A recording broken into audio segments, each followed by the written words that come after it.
Class 12th physics 2024 board examination. अगर आप कक्षा 12वीं के छात्र 2024 का बोर्ड एग्जाम देने वाले हैं तो इस वीडियो को जरूर लास्ट तक देखिएगा, क्योंकि देखिए इस वीडियो में हम लोग देखेंगे फिजिक्स के देखिए 35 इंपॉर्टेंट डेरिवेशन। आपके देखिए बोर्ड परीक्षा में देखिए 20-25 नंबर का आया है टॉपिक है। देखिए आपका 25 ऐसे इंपॉर्टेंट डेरिवेशन है जो कि आपके बोर्ड परीक्षा में पूछा जाएगा। अगर आप लोग ने एक भी अभी डेरिवेशन नहीं तैयार किया है तो जरूर इन 35 डेरिवेशन को तैयार करके ही बोर्ड एग्जाम देने जाइएगा। और चलिए बताते हैं आप लोगों को कौन कौन सा डेरिवेशन आपको तैयार करना है। तो वीडियो को लास्ट तक देखिएगा बिना स्किप किए। देखिए आपका पहला डेरिवेशन क्या है। पहला देखिए क्या है, किसी विद्युत द्विध्रुव के कारण अच्छी स्थिति में किसी बिंदु पर विद्युत क्षेत्र की तीव्रता का व्यंजक ज्ञात कीजिए। देखिए आपका पहला देखिए पहले चैप्टर से लिया गया है, आपका इंपॉर्टेंट डेरिवेशन है। जो जितने भी बता रहा हूँ सभी इंपॉर्टेंट है, लेकिन ये आपका देखिए विद्युत द्विध्रुव के कारण अच्छी स्थिति में इसे या अनुदैर्ध्य स्थिति में पूछ सकता है यहाँ पर। और देखिए इससे अच्छी स्थिति में, उसके बाद देखिए ये आपके पहले चैप्टर से है और एक पूछता है आपके निरक्षीय स्थिति में। दोनों में से किसी न किसी एक आपका पूछता है, अच्छी स्थिति या निरक्षीय स्थिति में। देखिए अगला मैं लिखा हूँ आपको। देखिए अगला है आपका किसी विद्युत द्विध्रुव के कारण, यहाँ पर देखिए द्विध्रुव के कारण निरक्षीय स्थिति में किसी बिंदु पर विद्युत विद्युत क्षेत्र की तीव्रता का व्यंजक ज्ञात कीजिए। देखिए आपके बोर्ड परीक्षा में यहाँ देखिए आपको पहला या तो दूसरा दोनों में से जरूर आपके बोर्ड एग्जाम में देखने को जरूर मिलेगा। यहाँ देखिए अच्छी या निरक्षीय स्थिति में विद्युत क्षेत्र की तीव्रता जरूर आपको पूछेगा। तो चलिए देखते हैं अगला देखिए आपका क्या है। अगला देखिए है आपका, अगला तीसरा नंबर है, गॉस की प्रमेय की सहायता से एक समान आवेशित पतले गोली कोश के बाहर किसी बिंदु पर विद्युत क्षेत्र की तीव्रता का सूत्र ज्ञात कीजिए। देखिए आपका जो गॉस का प्रमेय है ये भी आपके बोर्ड परीक्षा के लिए इंपॉर्टेंट है। आपका गॉस के प्रमेय से भी आपका जो डेरिवेशन है ये भी आपके बोर्ड परीक्षा में आपका इससे रिलेटेड आपके बोर्ड परीक्षा में जरूर प्रश्न बनता है। देखिए हो गया था यह आपका गॉस के प्रमेय की सहायता से एक समान आवेशित पतले गोली कोश के बाहर किसी बिंदु पर विद्युत क्षेत्र की तीव्रता का सूत्र आपको ज्ञात करना है। अगला देखिए 4 नंबर है आपका यही गॉस के प्रमेय से ही रिलेटेड है। गॉस के नियम का उपयोग करके एक समान आवेशित अनंत समतल चादर के कारण विद्युत क्षेत्र की तीव्रता ज्ञात करना है आपका। देखिए जितने भी डेरिवेशन पूछे जाते हैं सभी 5 नंबर के लॉन्ग क्वेश्चन का देखिए डेरिवेशन है। अगला देखिए आपका 5वां नंबर है, किसी विद्युत द्विध्रुव के अक्ष पर किसी बिंदु पर विद्युत विभव का सूत्र स्थापित कीजिए। देखिए ये भी आपके बोर्ड परीक्षा के लिए इंपॉर्टेंट है। और देखिए गॉस का प्रमेय, देखिए गॉस का प्रमेय है। गॉस देखिए ए वाला पूछा जाएगा या तो ए वाला पूछा जाएगा आपके बोर्ड परीक्षा में गॉस से रिलेटेड। और गॉस का प्रमेय क्या है ये भी आपका पूछा जाता है। देखिए यहाँ तक आपके 5 हो गए। अब अगला देखते हैं 5वां के बाद 6वां क्या है आपका। अगला देखिए आपका 6 नंबर है, समांतर प्लेट संधारित्र की धारिता के लिए सूत्र का निगमन कीजिए। इसकी धारिता को किस प्रकार बढ़ाया जा सकता है। यहाँ आपको सिद्ध करना है समांतर प्लेट संधारित्र की धारिता के लिए सूत्र का निगमन करना है। उसके बाद धारिता इसके किस प्रकार बढ़ाई जा सकती है वो आपको बताना है। और देखिए आपका 7वां है, आपका 7वां नंबर देखिए क्या है, अनुगमन वेग क्या है। देखिए अनुगमन वेग को अपवाह वेग भी कहते हैं। अनुगमन वेग के आधार पर ओम के नियम के लिए व्यंजक निगमन कीजिए। देखिए आपके बोर्ड परीक्षा के लिए वेरी इंपॉर्टेंट है। जो देखिए स्टार बता रहा हूँ आपके बोर्ड एग्जाम के लिए वेरी वेरी इंपॉर्टेंट है। नहीं तो आपको जो बाकी सब तो इम्पोर्टेंट है ही, लेकिन आपको 3500 तैयार करना है जो जो बता रहा हूँ। अगला देखिए किरचॉफ के नियम का उल्लेख कीजिए। देखिए लॉन्ग क्वेश्चन में आपका पूछा जाता है। और देखिए कुछ लघु लॉन्ग क्वेश्चन में लिया हूँ आपको जो 5 नंबर का प्रश्न बनता है। देखिए किरचॉफ का नियम का उल्लेख करना है, यानी दोनों आपका जो प्रथम नियम और द्वितीय नियम दोनों का उल्लेख अच्छे तरह से करना है, तब आपको 5 नंबर मिलेगा। आपका 9वां देखिए है, 9 नंबर किरचॉफ के नियम की सहायता से बीट स्टोन सेतु की संतुलित अवस्था में उसकी भुजाओं के प्रतिरोधों के बीच संबंध का व्यंजक स्थापित कीजिए। ये भी आपके बोर्ड परीक्षा के लिए वेरी इंपॉर्टेंट है। क्या है इंपॉर्टेंट है, ये आपका किरचॉफ का नियम से रिलेटेड आपका बीट स्टोन सेतु जरूर पूछेगा। अगला 10 नंबर आपका क्या कह रहा है।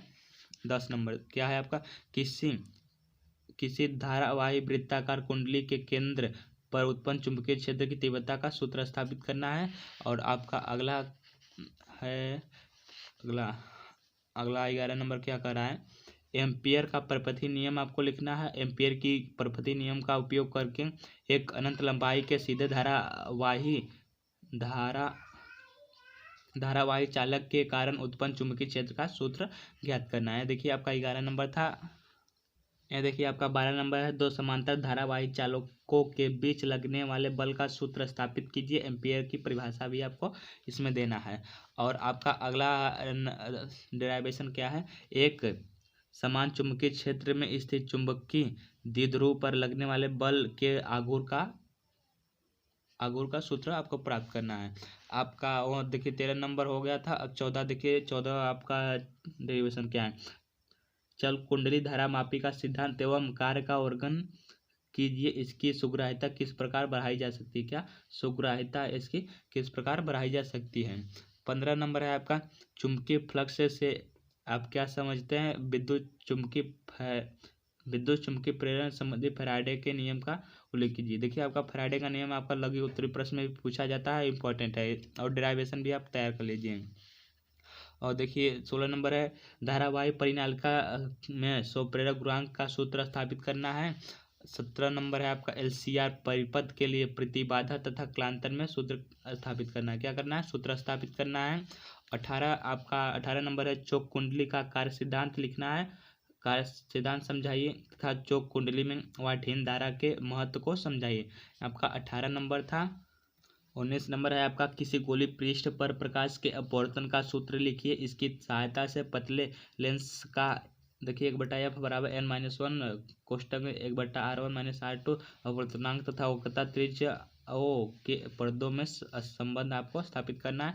देखिए इस लेंस आप देखिए बोर्ड परीक्षा के लिए वेरी इंपॉर्टेंट है। लेंस मेकर सूत्र से भी आप कह के भी प्रश्न पूछ सकता है। अब 5 नंबर का है आपका डेरिवेशन आता है, इंपॉर्टेंट है वाला। देखिए आपके प्रकाशिकी चैप्टर से प्रकाशिकी यंत्र तथा प्रकाशिकी किरण से आपका यहाँ है, तो याद कर आप इसे अच्छे तरह से एक बार प्रैक्टिस करके जाइएगा। 20 नंबर है परस्पर संपर्क में रखे दो पतले लेंसों के संयोजन की फोकस दूरी के लिए सूत्र निगमन करना है आपको, ये भी इम्पोर्टेंट है। क्वेश्चन आपका 21 है प्रिज्म के पदार्थ के अपवर्तनांक सूत्र अल्पतम विचलन कोण एवं प्रिज्म कोण के पर्दों में निगमित कीजिए। 22 है आपका खगोलीय दूरदर्शी द्वारा अंतिम प्रतिबिंब स्पर्श दृश्य की न्यूनतम दूरी पर बनने का किरण आरेख खींचना है। क्वेश्चन नंबर आपका 23 है किसी परावर्तक दूरदर्शी का किरण पथ खींचकर अपने उसमें प्रतिबिंब का बनना समझाया। देखिए आपका किसी परावर्तक दूरदर्शी के लिए किरण आरेख खींचकर आपको अच्छे से समझाना है। आपका यह भी आपका हो गया। आपका देखिए अगला है 24 नंबर और 25 नंबर हाइगेंस के द्वितीयक तरंगिकाओं के सिद्धांत के आधार पर तरंगों के अपवर्तन की व्याख्या कीजिए। देखिए इंपॉर्टेंट है। और हाइगेंस के द्वितीयक तरंगिकाओं के सिद्धांत की विवेचना कीजिए, ये भी इम्पोर्टेंट है। देखिए 24 नंबर है आपका देखिए हाइगेंस के द्वितीयक सिद्धांत के तरंगिकाओं के सिद्धांत पर आपको अपवर्तन की व्याख्या करना है। ये पूछ सकता है, नहीं तो आपको परावर्तन की व्याख्या, या तो अपवर्तन की व्याख्या या तो परावर्तन की व्याख्या जरूर आपके बोर्ड परीक्षा में पूछा जाएगा, आप याद रख लीजिए। देखिए अगला है आपका हाइगेंस के द्वितीयक तरंगिकाओं के आधार पर सिद्धांत के आधार पर तरंगों के परावर्तन। देखिए यहाँ पर परावर्तन की भी व्याख्या करना भी आपका परावर्तन या अपवर्तन दोनों बता रहा हूँ, आप दोनों में से तैयार कर लीजिए, दोनों में से एक जरूर आपके बोर्ड परीक्षा में पूछेगा। अगला है 27 नंबर। देखिए 27 नंबर आपका क्या कह रहा है यंग के दो स्लेट के प्रयोग में किसी दीप्त फ्रिंज की केंद्रीय फ्रिंज से दूरी के लिए व्यंजक प्राप्त कीजिए। इसकी सहायता से फ्रिंज चौड़ाई का मान आपको ज्ञात करना है। अगला है 28 नंबर। आप देखिए एक पतली झिर्री से प्रकाश के विवर्तन के कारण प्राप्त विवर्तन प्रतिरूप बनाइए तथा इसकी व्याख्या कीजिए, ये भी आपका देखिए इम्पोर्टेंट है।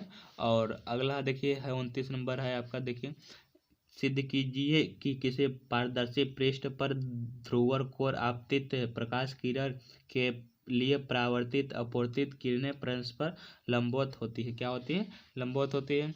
और आपका है 30 नंबर प्रकाश विद्युत प्रभाव संबंधित आइंस्टीन का प्रकाश विद्युत समीकरण स्थापित करना। देखिए आपके बोर्ड परीक्षा के लिए वेरी इंपॉर्टेंट है। अभी जो इम्पोर्टेंट बता रहा हूँ उससे आप अच्छे से प्रैक्टिस करके जाइएगा। 31 नंबर देखिए क्या है आपका, हाइड्रोजन परमाणु के लिए ऊर्जा स्तर आरेख बनाइए। स्पेक्ट्रम में रेखाओं की लाइमन श्रेणी, बामर श्रेणी व पास्टन श्रेणी की उत्पत्ति, उनके संगत संक्रमण दिखाइए। यह श्रेणियाँ स्पेक्ट्रम के किस क्षेत्र में आती है। आपको अच्छी तरह से आपका जो स्पेक्ट्रम श्रेणी है, कौन सा श्रेणी किस क्षेत्र में आता है, आपको अच्छी तरह से आना चाहिए, तब आपको जाकर 5 नंबर यहाँ से मिलेगा। 33 नंबर है, पीएन संधि डायोड को अर्ध तरंग दृष्टिकारी के रूप में कैसे प्रयुक्त किया जाता है। सरल परिपथ बनाकर इसकी कार्यविधि समझाए। देखिए ये भी आपका इंपॉर्टेंट है, लेकिन सरल आपका टॉपिक है। इस बार आपका देखिए अर्धचालक से आपका ट्रांजिस्टर आपका हटा दिया गया, तो आपका बोर्ड एग्जाम में जरूर पूछेगा इस बार। और अगला है 34 नंबर है, जेनर डायोड। देखिए आपका डायोड है आपका अर्धचालक में, आपका इससे डायोड से रिलेटेड जरूर प्रश्न पूछेगा, क्योंकि आपका जो ट्रांजिस्टर है वो आपका हटा दिया गया आपसे सिलेबस से। जेनर डायोड का उपयोग वोल्टेज रेगुलेटर के रूप में परिपथ आरेख की सहायता से समझाना है आपको। और आपका 35 इंपॉर्टेंट है, और एंड नॉट मूल लॉजिक गेट को विस्तार से समझाइए। देखिए आपकी बोर्ड परीक्षा के लिए 2024 के लिए आपके 35 महत्वपूर्ण क्या थे, डेराइवेशन थे। अगर आप 35 तैयार कर लेते हैं तो आपको अच्छे से आपका पेपर जाएगा। आपका अगर देखिए आपका 4 मार्च का देखिए पेपर है, तो इस आपके पास कम समय है, कम समय में 35 आप तैयार कर लीजिएगा अच्छे से। आशा करता हूँ आप सभी को वीडियो अच्छा लगा हो, तो वीडियो अच्छा लगा होगा तो ज़रूर लाइक कीजिएगा और दोस्तों में शेयर कीजिए। मिलते हैं नेक्स्ट वीडियो में।